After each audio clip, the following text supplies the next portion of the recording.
वइदा बुश्शिरा अहदुहुम bill उन्सा ज़ल्ला वजहुहु मुस्वद्दन व हुवा कदीम यतवारा मिनल कौमि मिन सूइ मा बुश्शिरा बिही अयुमसिकुहु अला हुनिन अम यदुस्सुहु फित तुराब अला सा मा यहकुमून।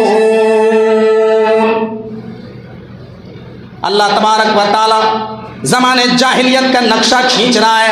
मक्के के अंदर हालात कितना नामुक्तबे थे, मक्के के अंदर हालात कितना खतरनाक था। मेरे भाइयों बेटियों के साथ कैसा सलूक किया जाता था। अल्लाह तबारक व तआला ने ज़माने जाहिलियत का नक्शा खींचते हुए फरमाया वइदा बुश्शिरा अहदुहुम बिल उन्सा ज़ल्ला वजहुहु मुस्वद्दन व हुवा कदीम। जब उनमें से किसी के घर में लड़की पैदा होती थी, जब मक्का के अंदर किसी के घर में लड़की पैदा होती थी तो लड़की के बाप का चेहरा काला हो जाता था, उसके बाप के चेहरे पर जो है चिंता की लकीर बन जाती थी और समाज में वो मुँह छुपाए फिरता था। समाज में वो गम के मारे लोगों से छुपता फिरता था कि ये क्या हुआ।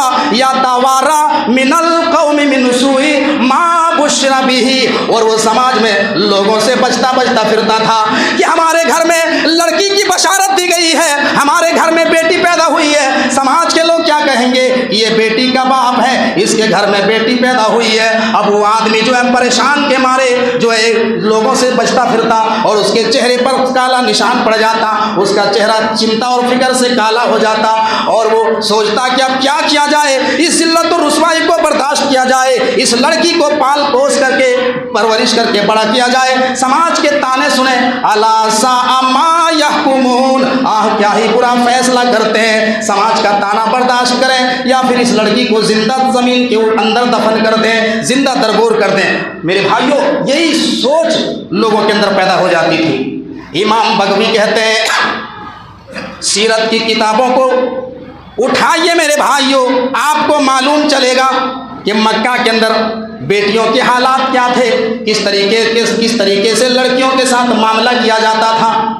जब किसी के घर में बेटी पैदा होती थी और उसकी उम्र जब 4 साल की हो जाती, जब उसकी उम्र 6 साल की हो जाती, मेरे भाइयों सीरत निगारों ने लिखा है, अलग अलग जो है सीरत की किताबें पढ़िए मेरे भाइयों, रहीकुल मखतूम पढ़िए, सैयद सुलेमान मंसूर पूरी की रहमतुल आलमीन पढ़िए, इसी तरीके से रहमत आलम पढ़िए, आप जो है ज़ादुल माद अल्लामा इब्न क़य्यिम की जो है ज़ादुल माद पढ़िए, आपको पता चल जाएगा किस तरीके से मक्का के अंदर जो है बेटियों के साथ सलूक किया जाता था। जब किसी लड़की की उम्र 4 साल की हो जाती, 6 साल की हो जाती, तो उसका बाप जो है अपनी बीवी से कहता कि आए मेरी बीवी, मेरी बेटी को अच्छा लिबास पहना दो, अच्छा कपड़ा पहना दो, आज हम इसको इसके ननिहाल ले जाएंगे, मेले में घुमाने के लिए ले जाएंगे, आज हम इसको जो है मेले में घुमाने ले जाएंगे, इसको अच्छा लिबास पहना दो, अच्छा कपड़ा पहना दो।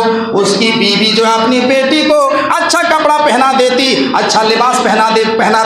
बीवी को तो पता चल जाता कि ये बेटी मेला में नहीं जा रही है, ये इसका आखिरी दिन है और इसका बाप इसको दफन करने वाला है, लेकिन कुछ कह नहीं पाती थी। और उसकी माँ अपनी बच्ची को तैयार करती, नहा धुला करके और अच्छा लिबास पहना करके, नया कपड़ा पहना करके अपने शौहर के हवाले कर देती। और वो जालिम बाप अपनी बच्ची को लेकर के वो कहीं मेला में नहीं जाता, उसका बाप कहीं ननिहाल में लेकर के नहीं जाता, किसी रिश्तेदार में लेकर के नहीं जाता, बल्कि एक सुनसान जगह में ले जाता, एक जंगल में ले जाता और वहां से ऑलरेडी पहले ही से गड्ढा खोद करके मौजूद रखता, गड्ढा खोदता और गड्ढा खोदने के बाद और वहां ले जाने के बाद अपनी छोटी सी नन्ही सी बेटी को, 4 साल की बेटी को, 6 साल की बेटी, उनको क्या मालूम होता है, उनको कुछ पता नहीं होता है। माँ बाप जो कहते हैं वो बच्ची वही सुनती है, वही मानती है, वो कभी ये नहीं चाहती है कि मेरा बाप गलत के कह रहा है, मेरी माँ कोई गलत हुक्म दे रही है। उसका बाप जो है अपनी उस छोटी सी बच्ची को ये कहता कि आए मेरी बेटी, इस गड्ढे के अंदर झांको, इस गड्ढे के अंदर देखो, वहाँ पे तुम्हारी माँ नजर आएगी, वहाँ पे तुम्हारी खाला नजर आएगी, वहाँ पे तुम्हारी नानी नजर आएगी, वहाँ पे तुम्हें तुम्हारी माँ नजर आएगी। उस गड्ढे के अंदर देखो, नीचे देखो, और जैसे ही वो छोटी सी बच्ची गड्ढे की तरफ झांकती, उसका जालिम बाप, वो कसाई बाप, वो जालिम, वो दरिंदा, वो खतरनाक इंसान जो है क्या करता, पीछे से अपनी बेटी को धक्का दे देता, पीछे से धकेल देता। वो छोटी सी बच्ची गड्ढे में गिरती और गड्ढे में जैसे ही गिर जाती, उसका जालिम बाप दिल में पत्थर रख करके अब जो है वहाँ पर जो मिट्टी मौजूद होती, वो धीरे धीरे वो सारी मिट्टी कब्र में डालते जाते, उस गड्ढे में भरते जाते और उस वक्त तक डालते जब तक जो है लड़की पूरा जो है दब नहीं जाती थी। वो छोटी सी बच्ची अपने नाजुक हाथों से, अपने कोमल हाथों से, वो मासूम से हाथों से अपनी मिट्टी को हटाती जान बचाने के लिए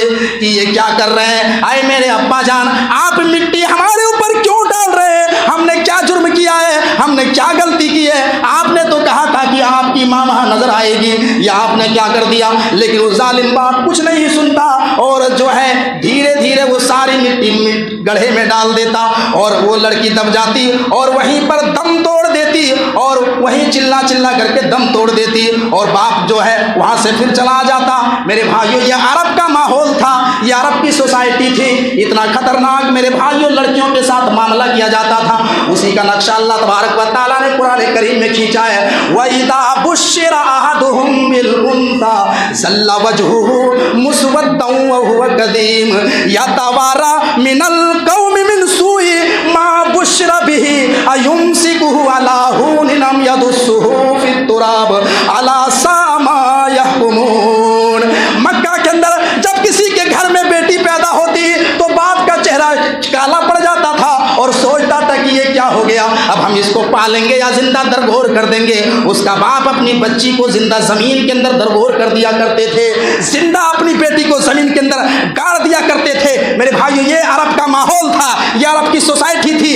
इंसानियत लोगों के अंदर से निकल चुकी थी। मेरे भाइयों, दरिंदों की सिफत इंसान के अंदर पैदा हो गई थी। मेरे भाइयों, ये अरब का माहौल था। ये ज़माने जाहिलियत में था, जब जो अल्लाह के नबी रसूल की हैसियत से मक्का में नहीं आए थे। मेरे भाइयों, आज हमारे पास अल्लाह के नबी सल्लल्लाहु अलैहि वसल्लम की हदीसें मौजूद हैं। नबी आ चुके हैं और नबी आकर के दुनिया से चले भी गए हैं। कुरान हमारे पास मौजूद है, नबी का फरमान मौजूद है। लेकिन पहले ज़माने में, आज से 1450 साल पहले, बेटियों को 4 साल की उम्र में, 6 साल की उम्र में ज़मीन में जिंदा दरगोर किया जाता था। उसको कम से कम 4 साल की मोहलत मिलती थी, 6 साल की मोहलत मिलती थी। उसको दुनिया देखने का मौका मिलता था, उसको सूरज चांद देखने का मौका मिलता था, गांव देखने का मौका मिलता था। उसको दुनिया में 4 साल की जिंदगी मिलती। लेकिन हमारा समाज मेरे भाइयों उसी ज़माने जाहिलियत के विचारधारा से मिलती जुलती और उसी के विचारधारा में ये समाज बह रहा है। और आज हमारे मुआशरे के अंदर मेरे भाइयों कितने ऐसे घरों का मामला है कि जिसके पास 3 लड़कियां पहले से हैं, 4 लड़कियां हैं, 5 लड़कियां हैं और वो धनबाद जाती है, वो औरत गिरिडीह जाती है, जामताड़ा जाती है और डॉक्टर से अल्ट्रासाउंड कराती है। 3 महीने के बाद डॉक्टर साहब देखिए हमारे पेट में लड़का है या लड़की। अल्ट्रासाउंड कराया औरत ने, पता चला कि माँ के पेट में लड़की है। औरत ने कहा कि डॉक्टर साहब हमारे पास हमारी 3 लड़कियां ऑलरेडी पहले से हैं, ये 4थी बार भी लड़की है, लिहाजा हमें लड़की नहीं चाहिए। हम इसके दहेज का इंतज़ाम कहाँ से करेंगे, इसकी परवरिश कहाँ से करेंगे, हमारे लिए तो मुसीबतों का बोझ हो जाएगा। लिहाजा डॉक्टर साहब एमोशन कर दीजिए, इसकात कर दीजिए, इसको ख़त्म कीजिए, इसको गिरा दीजिए। मेरे भाइयों सुन लीजिए, मेरी माँ और बहनों, जो औरत अपने पेट के बच्चों को इसकात कराती है, एमोशन कराती है, गिराती है, सुन लीजिए, बुखारी की रिवायत है, इमाम कायनात जनाब मोहम्मद रसूलुल्लाह सल्लल्लाहु अलैहि वसल्लम की हदीस है। अल्लाह के नबी सल्लल्लाहु अलैहि वसल्लम फरमाते हैं कि औरत के पेट में चाहे वो 20 दिन का हमल हो, 40 दिन का हमल हो, 1 महीने का हमल हो, और जिस औरत ने एमोशन कराया, उस बच्चे को जान से मार दिया, कत्ल कराया, ऑपरेशन के जरिए, दवाई के जरिए, गोली के जरिए, किसी भी तरीके से बच्चे की सफाई करवा दी। अल्लाह के नबी सल्लल्लाहु अलैहि वसल्लम फरमाते हैं, बुखारी की रिवायत है, वही बच्चा, वही हमल जो है अल्लाह तबारक व तआला उसको पूरा एक बच्चे की शक्ल देगा और वो बच्चा इस हाल में आएगा। बुखारी के अल्फाज है कि वो बच्चा अपने माँ के दोनों पिस्तानों से लटका हुआ होगा, दोनों पिस्तानों से लटक करके दूध चूस रहा होगा, दूध पी रहा होगा। अल्लाह तबारक व तआला उस बच्चे से कहेगा, आए बच्चे, तुझे भी कुछ कहना है, तुझे भी कुछ अपने रब से शिकायत करना है। वो बच्चा दूध को छोड़ देगा, अपने माँ के पिस्तान को छोड़ेगा और फौरन अपने रब से शिकायत करेगा और कहेगा, या रब्बी यकूल या रब्बी हादिही उम्मी कतलतनी, आय अल्लाह दुनिया में मुझे मार डाला था। अय अल्लाह ये मेरी माँ है जिसने दुनिया में मुझे कत्ल कर दिया था। अय अल्लाह ये मेरी माँ है जिसने दुनिया में मेरी जिंदगी छीन ली थी। अय अल्लाह जब ये दुनिया में मेरी ना हुई, आज तू इसका ना हो, आज तू इसको भी जहन्नम में डाल दे। अय अल्लाह जब इसने दुनिया में मुझे जीने का अधिकार नहीं दिया, तो आज तू इसको कैसे जन्नत में दाखिल कर सकता है। अय अल्लाह आज मेरी फरियाद को सुन ले, जब इसने दुनिया में मेरी जिंदगी छीन ली तो इसको तू जन्नत में कैसे दाखिल करेगा। मैं नहीं चाहता हूँ कि यह जन्नत में जाए, जब इसने दुनिया में मेरे ऊपर रहम नहीं किया तो आज कैसे इसके ऊपर रहम किया जाएगा। अल्लाह तबारक व तआला उस औरत को जहन्नम के अंदर डाल देगा, उस औरत को जहन्नम में डाल देगा। मेरी माँ और बहनों जरा गौर करो, इस्लाम ये कहता है कि चाहे वो कितने भी दिन का हमल हो, अरे इस्लाम की तालीम तो ये है, इस्लाम की शिक्षा तो ये है, इस्लाम तो जिना के पैर जिनाकार बच्चों जिना की जो पैदावार है उस बच्चे को भी गिराने का हुक्म नहीं है, उसको भी मारने का हुक्म नहीं है, क्योंकि उसमें मर्द औरत का रोल है। उस बच्चे का कोई कसूर नहीं है, मासूम का कोई दोष नहीं है, जो पेट में पल रहा है उसका क्या दोष है। इस्लाम ये कहता है कि अगर जिना का बच्चा है, अगर शादीशुदा औरत ने जिना किया या शादी से पहले किसी लड़की ने जिना किया और बच्चा पैदा कर दिया, मेरे भाइयों उस बच्चे को मारने का कोई हक नहीं है कि पेट में उसको कत्ल किया जाए, क्योंकि उसका कसूर नहीं है। कसूर तो जो है आदमी का है, कसूर लड़की का है, उस मासूम का नहीं है। उसको भी दुनिया में आने का हक है, उसको भी दुनिया में आकर के अपने रब की इबादत करने का हक है, उसको भी नमाज पढ़ने का हक है, उसको भी रोज़ा रखने का हक है, उसको भी हज करने का हक है, उसको भी उम्रा करने का हक है, उसको भी इस्लामी कवानीन पर अमल करके जन्नत बनाने का हक है। इस्लाम तो नाजायज़ बच्चे को गिराने का हुक्म नहीं देता है। तो आज मुसलमान की औरतें जो है अपने हलाल बच्चे को इसकात करा रही है, अपने शौहर के बच्चे को गिरा रही है जो हलाल है, ये सोच करके कि हम इसकी परवरिश कैसे करेंगे, हम इसके जहेज का इंतजाम कहाँ से करेंगे। अल्लाह तबारक व तआला कुरान में कहता है कि वइदल मऊदतु सुइलत बिअय्यि ज़ंबिन कुतिलत। अल्लाह तबारक व तआला जिंदा दरगोर की हुई लड़कियों को क़यामत के दिन अल्लाह उठाएगा और पूछेगा, अरे लड़की ये बताओ कि तेरे बाप ने तुझे किस जुर्म में कत्ल किया था, तेरे माँ बाप ने तुझे किस जुर्म में मारा था। उस वक्त क्या जवाब होगा मेरी माँ और बहन और मेरे भाइयों, जरा सोच करके देखो। उस दिन अल्लाह तबारक व तआला उन लड़कियों से सवाल करेगा जिसको ज़मीन में दफन कर दिया या माँ के पेट में मार दिया, उससे सवाल किया जाएगा। आज क्या हालात हैं, आज बेटियां जुल्म के शिकार हैं, आज बेटियां हमारे समाज में बोझ बनी हुई है। आए दिन मेरे भाई अखबार की सुर्खियां हैं, जहेज की वजह से बेटियां जलाई जा रही है, पेट में ही मार दिया जा रहा है। आज की बेटियां जालिम सास के शिकार हैं, जालिम सास। आज के इस समाज में औरतों के अंदर दोहरा रवैया है, दोहरा रवैया हम अपने समाज और सोसाइटी में देखते हैं। ये औरतों के अंदर ये नज़रिया है, औरतें ये चाहती हैं कि हम अपनी बेटी की शादी जहाँ पर किए हैं, हमारी बेटी उसके ससुराल में खुश रहे, अच्छा रहे, उसके सास ससुर उसके ऊपर जुल्म ना करे, हमारा दामाद उसके ऊपर जुल्म ना करे। और हम अपने बेटे के लिए जिस लड़की को निकाह करके अपने घर बहू बना के लाए हैं, पुतो बना के लाए हैं, उसको नौकरानी की हैसियत से देखा जाता है, उसको नौकरानी की हैसियत देते हैं, उसकी वैल्यू नहीं। सुबह से शाम तक छोटी छोटी बातों को लेकर के लड़ाई झगड़ा है, ये नहीं किया वो नहीं किया है, अभी तक सो रही है, अभी तक उठी नहीं है, जानवर बांध दिया है, 40-50 गो बैल खरीद के रखा है, 25 गो बकरी जो है बांध दिया, अभी तक पेशाब कर दिया बकरी ने, जानवर ने यहाँ लैट्रिन कर दिया, अभी तक आप सो रही है। ये गालियाँ अजीब अजीब किस्म की देती है कि हम जो है उम्र रसूल का एहतराम कर रहे हैं, वो गालियाँ दे नहीं सकते हैं। जरा गौर कीजिए मेरी माँ और बहनों, और ये सुन लीजिए कि आप ये चाहती हैं कि आपकी बेटी दूसरे के घर में जो है रानी बन करके रहे, इज्जत से रहे, उसको कुछ ना कहे, और दूसरे की बेटी तुम जो है नौकरानी की हैसियत से देखते हो, उसके ऊपर जुल्म करती है, गालियां देती है, गाली गलौज करती है, उसके ऊपर जुल्म ढाती है, और वो बाहर की दुनिया में बहुत एक मुत्तकी और परहेजगार का रोल अदा करती है। बाहरी दुनिया में जब लोगों से मिलन जुलन करती है तो ऐसा लगती है कि ये बहुत ही मासूम है, 50 साल 60 साल की उम्र हो गई है, सफ़ेद सफ़ेद ओढ़नी पहन के मस्जिद में आकर के हजियन बन रही, और घर में जो है अपने बहू के ऊपर, अपने पुतों के ऊपर जुल्म ढा रही। क्या है मेरी माँ और बहनों, अपने नजरियात को बदलो।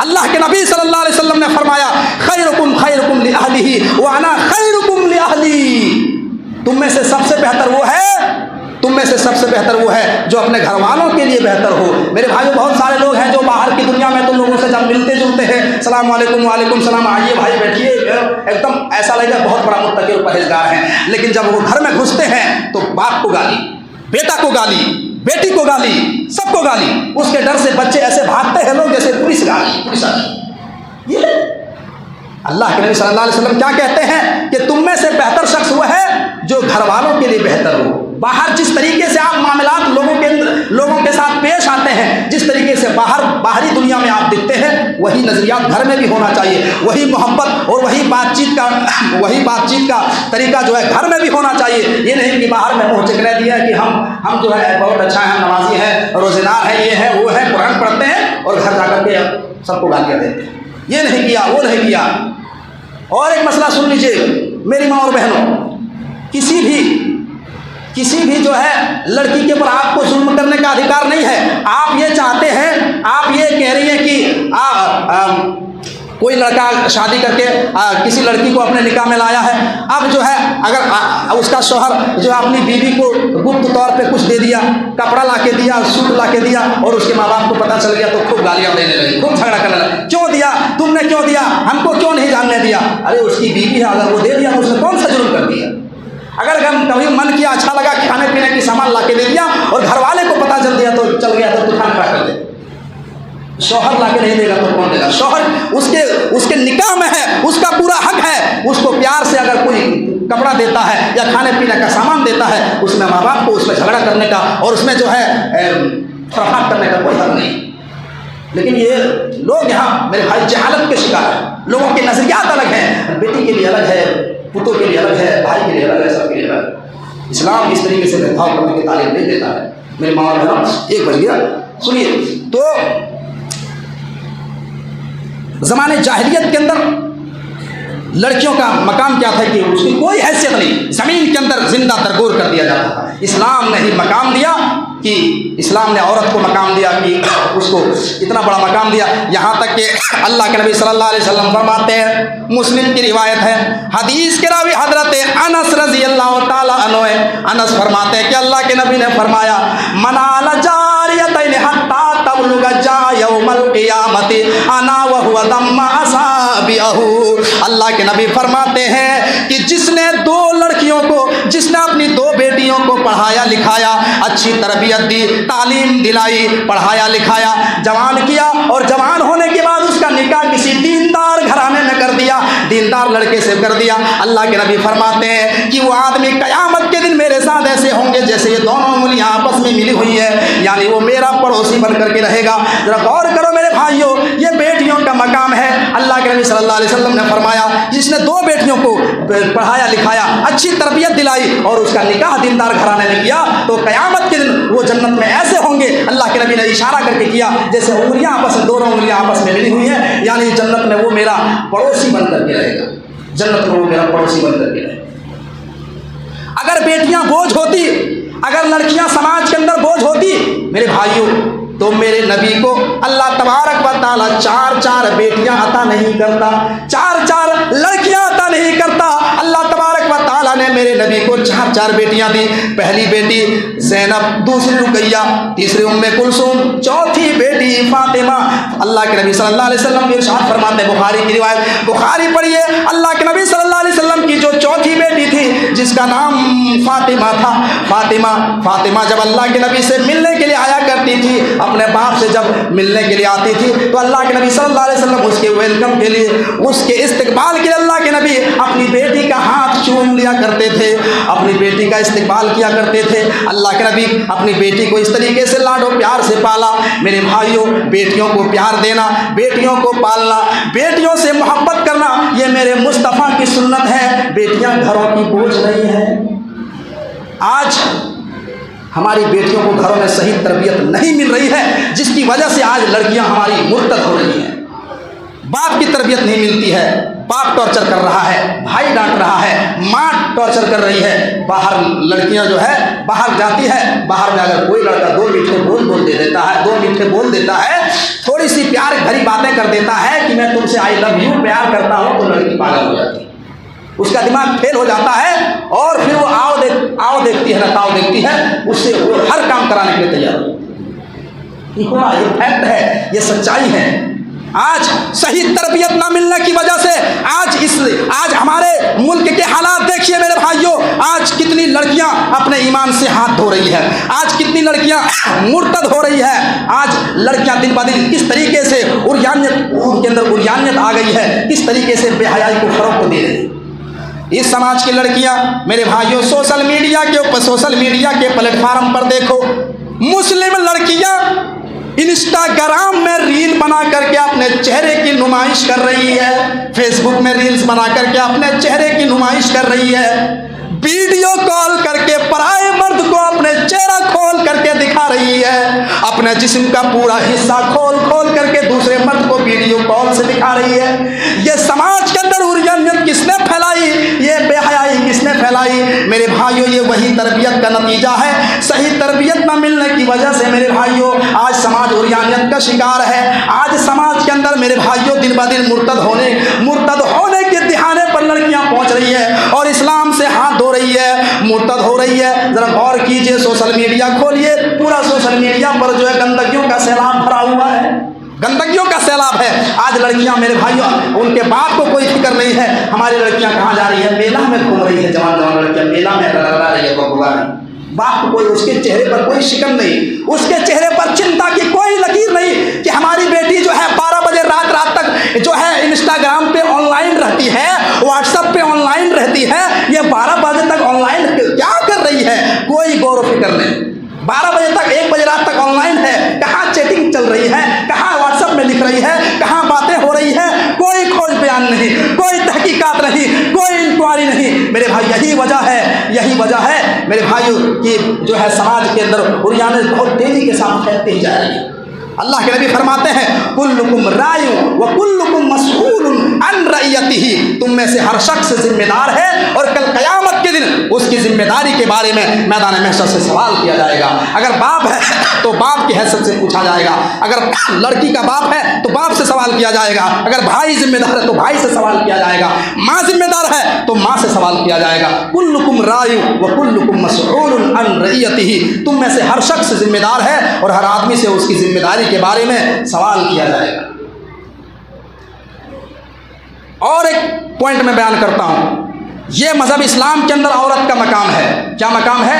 अल्लाह के नबी फरमाते हैं ला तुनकहुल अय्यिम हत्ता तुस्तामर व ला तुनकहुल बिक्रू हत्ता तुस्ताज़न, किसी बेवा का निकाह उस वक्त तक न किया जाए जब तक कि उससे मशवरा न कर लिया जाए, और किसी कुंवारी लड़की का निकाह उस वक्त तक न किया जाए जब तक कि उससे इजाज़त न ले ली जाए। सहाबा इकराम ने सवाल किया अल्लाह के रसूल, कुंवारी लड़की की इजाज़त कैसे होगी? आपने फरमाया कि उसकी खामोशी उसकी इजाज़त समझी जाएगी। ये औरत का मकाम है, ये खवातीन का मकाम है। आप किसी लड़की का निकाह, किसी औरत का निकाह ज़बरदस्ती किसी आदमी से नहीं करा सकते हैं। अगर लड़की राज़ी नहीं है, अगर आदमी राज़ी नहीं है, अगर लड़की राज़ी नहीं है कि उस आदमी से, तो आप उस औरत का निकाह उस आदमी से नहीं करा सकते हैं। कोई लड़की राज़ी नहीं है तो उसका निकाह ज़बरदस्ती उसका बाप, उसका भाई नहीं करा सकता है, इजाज़त लेना ज़रूरी। ये औरत का मकाम है, ये खवातीन का मकाम। क्या आप ज़बरदस्ती किसी औरत का निकाह ज़बरदस्ती किसी के साथ नहीं कर सकते अगर उसकी रज़ामंदी नहीं। औरत का मकाम यह है, कुरान कहता है वआतुन निसा सदुकातिहिन्ना निहला, ऐ लोगों तुम अपनी बीवियों को, तुम औरतों को उसका मेहर राजी खुशी दे दो।